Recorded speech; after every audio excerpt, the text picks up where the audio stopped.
저희 회사가 덕수궁 경복궁이 가까워요. 그래서 이제 밥 먹으러 이제 시청역, 광화문역 근처로도 종종 나가는데 보면 외국인들이 원래 한복 입은 그런 풍경들은 많이 보였는데 갖가지 쓰고 약간 코스프레라고 할까요? 그러한 외국인들도 좀 많이 보이더라고요. 이렇게 캐대현, 여파 인재 아니면 이런저런 또 한국을 찾는 외국인들이 굉장히 많아지고 있는 이런 시점인데 요거에서 좀 투자 아이디어를 얻어보려고 합니다. 원다연 기자랑 얘기를 해보도록 할게요. 안녕하세요. 안녕하세요. 네. 예, 오늘 어떤 좀 수혜를 받을 수 있는 종목들 이야기를 나눠주신다고요? 네, 김경은 기자가 네. 2주 전쯤에 이제 캐대언 수혜주로 엔터주 외에도 식품주도 주목할 만하다라고 짚어줬는데 네. 실제로 이제 농심이 뭐 캐대언 콜라보 제품을 내면서 주가가 급등하기도 했었는데 예. 저는 오늘 좀 캐대언 모멘텀을 받을 수 있는 또 다른 수혜주로 호텔주를 한번 살펴보려고 합니다. 실제로 외국인 관광객이 크게 늘고 있나 봐요. 네, 제 친구는 이제 캐대언을 보고서 이 영화 자체가 이제 거대한 한국 광고하는 한국 광고판 같다 이렇게 얘기를 했는데 네. 이제 워낙에 그 한국을 배경으로 하면서 곳곳에 장소들이 많이 나오다 보니까 사실 이거를 즐겨본 외국인 관광객이라면은 한국에 대해서 자연스럽게 관심도 생길 것 같아요. 그래서 뭐 오로지 이거의 효과라고만 볼 수는 없겠지만 이제 서울의 7월 한 달간 서울을 네. 찾은 외국인 관광객이 136만 명이라고 하는데 이게 역대 최대치라고 해요. 예. 그리고 이제 우리나라 전체로 보면 7월 관광객이 173만 명이었는데 이것도 이제 작년 같은 기간이랑 비교를 하면은 23% 넘게 늘어난 수준이라고 예. 하거든요. 네. 그래서 이제 올해 1월부터 7월까지 누적으로 한국을 찾은 관광객이 1,056만 명, 그래서 1,000만 명을 넘었다고 하고 이것도 이제 작년이랑 비교하면 16% 정도 늘어난 수준이라고 합니다. 일단 너무 반가운 소식인데 이렇게 한국을 찾는 외국인 관광객이 좀 늘다 보니까 자연스럽게 머물 곳이 필요하고 호텔들이 잘 될 수밖에 없는 환경이 되긴 했네요. 맞아요. 사실 뭐 외국인 관광객들이 늘어난다고 해서 우리가 뭐 흔히 수혜를 입을 거라고 생각할 수 있는 모든 업종이 잘 되는 건 아닌데요. 네.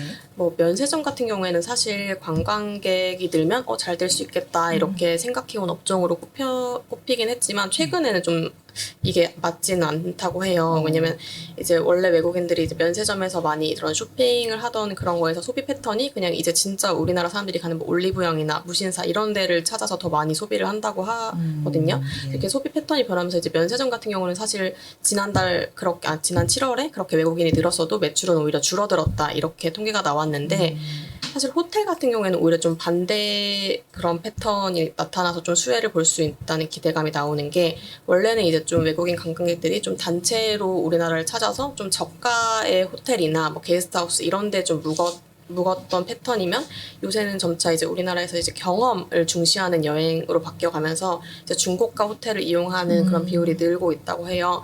그래서 이제 관광객이 늘어나는 만큼 호텔은 그만큼 수혜를 볼 수 있다 이렇게 분석이 되고 있는데 실제 좀 국내 호텔업계 현황을 살펴보면은 2023년부터는 이미 코로나 이전 수준을 회복하기 시작했고 이제는 이제 본격적인 좀 호황기에 접어들었다 이렇게 평가가 되고 있어요. 네. 그래서 구체적으로 좀 서울 호텔 기준으로 살펴보면 객실 점유율을 나타내는 OCC라는 지표가 있는데 이게 코로나 이전에 2019년 한 78%였거든요. 근데 이제 코로나 당시인 2021년에 43%까지 급감을 했었어요. 근데 이제 2023년부터 한 75% 수준으로 코로나 이전이랑 비슷한 수준까지 이제 회복이 됐고 네. 지난해에도 한 78% 수준까지 올라온 걸로 나오고 있거든요. 그리고 또 이제 평균 객실 단가가 얼마냐를 나타내는 그 ADR을 보면 이것도 이제 코로나 이전인 2019년과 비교해서 한 30% 이상 늘었다라고 나타나고 있는데 결국 이제 객실이 많이 팔리기도 하고 또 객실 단가도 높아지면서 이게 결국에는 호텔 업계의 이제 실적 호조로 이어지고 있다 이런 평가입니다. 그래서 이제 하나증권이 분석해 놓은 걸 보면은 이제 호텔 업계가 뭐 지난해까지는 코로나 이전 수준으로 회복하는 단계 정도였다면 이제 올해부터는 좀 구조적으로 객실 단가를 올려도 점유율이 떨어지지 않는 그런 슈퍼 호황기다라고 평가를 했습니다. 그래서 이제 호텔 시장이 당분간은 이제 수요보다는 공급자 우위의 시장이 되면서 또 외형도 커지고 이익도 개선되는 그런 흐름이 이어질 것이라고 보이고 있습니다. 네. 또 이번 달부터 그 중국 단체 관광객 무비자 허용되잖아요. 맞아요. 그래서 이제 사실 뭐 여러 이제 좀 외국인 관광객들이 다양해지고 있긴 하지만 국적이 이제 좀 사실 이제 가장 이제 지표로 직결되는 건 중국 관광객인데 이제 이번 달 29일부터 중국인 단체 관광객에 대해서 한시적으로 이제 무비자 입국이 허용되거든요. 그리고 특히 또 10월 1일부터 8일까지는 중국 그 최대 명절인 국경절이랑 중추절이 겹쳐가지고 이제 또 황금 연휴가 이어져서 이제 우리나라도 좀 많이 올 수 있겠다 이런 기대감도 반영되고 있는 상황입니다. 그러면 이것과 연계해서 이슈와 살펴볼 만한 종목들 어떤 것들이 구체적으로 있을까요? 우선 그 파르나스 호텔을 갖고 있는 GSPNL이란 종목이 있는데요. 예. 이제 GSPNL은 원래 그 GS 리테일에서 이제 인적 분할돼가지고 작년 12월에 상장된 종목이에요. 그래서 뭐 5성급 호텔인 파르나스도 갖고 있고 또 명동이나 인사동 같은 이런 서울 핵심 지역에 나인트리라는 브랜드로 이제 비즈니스 호텔도 운영을 하고 있어요. 네. 그리고 또 이번 달 중에는 그 코엑스에서 기존 호텔을 이제 리뉴얼한 이제 파르나스 호텔도 또 개관을 앞두고 있어서 좀 하반기에 좀 실적 모멘텀을 받을 수 있다 이렇게 기대가 되는 종목이고 또 서부 T&D라는 종목도 있는데 요거는 예. 그 용산의 그 드래곤시티를 보유하고 있는 회사인데 이제 그 용산 드래곤시티가 국내 최대 규모 호텔 복합단지예요. 그래서 이제 여기 5성급 호텔 3개랑 4성급 호텔 1개 이렇게 이루어져 있는데 그래서 객실 수가 1,700실에 달한다고 하거든요. 예. 그래서 이제 이 외국인 관광객을 수용할 수 있는 여력이 이제 좀 가장 높은 곳이라서 여기도 이제 하반기 최대 실적을 낼 수 있다 이런 전망이 나오고 있고 또 이제 뭐 신라 호텔, 신라 스테이 같은 거 갖고 있는 호텔 신라 같은 경우는 사실 최근에 그 면세점 사업이 안 좋아서 실적은 좋지는 않은데 호텔 부분만 떼놓고 보면은 호텔 부분은 성장세를 계속 이어가고 있거든요.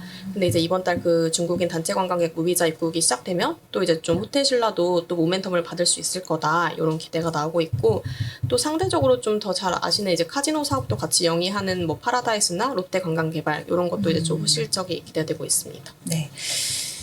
호텔주를 다시 들여다볼 때인가? 뭐 이런 생각이 좀 들기도 했어요. 오늘은 원다영 기자와 함께 330 오네어 시간 꾸려봤습니다. 고맙습니다. 감사합니다. 네.